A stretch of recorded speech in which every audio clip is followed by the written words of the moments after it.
I suppose the work that we do starts off with actually trying to get an engagement with the leader. So relationships, absolutely crucial. Absolutely. Commandment number one, actually, when working with leaders, is to get to know what motivates them, and what their passion is, what their interests are. And once we do that, have a look at what drives them from a leadership perspective, and trying to work with that, because as I say, step number one is going from a place of where they're at and working with them, rather than not a done-to process. It's actually working with the leader to find out what the current reality is, looking at what a desired level of performance they want to get to, and then working with them to sort of work out a plan of how we go from what the reality is to where they want to go. Part of that is deals with professional inquiry. There's a lot of talk around learner inquiry in schools.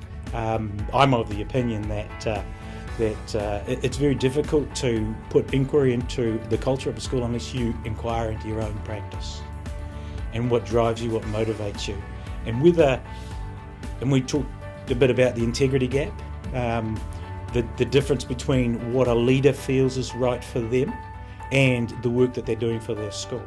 The greater the gap, the greater sometimes the issues are. So it's about understanding where they're at and actually trying to find out where the school is at. So it's co-constructing with the school, the vision and the way forward.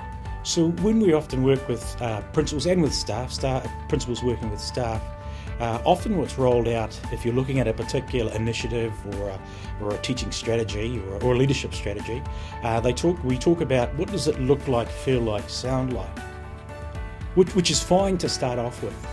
The only issue that I have with that is that we've all been in the situation where someone can say, this is what it looks like, this is what it feels like, and this is what it sounds like, but you know in your heart they're actually not doing it. And we like to think of following look like, feel like, sound like with be, know, do. What do I have to be to know to do in a consistent manner? Because it's the doing that's the most important thing. Again, back to that integrity gap, we have what we call espoused theory.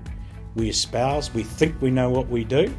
Yeah, we often say what we do, but we need to have a look at what we do.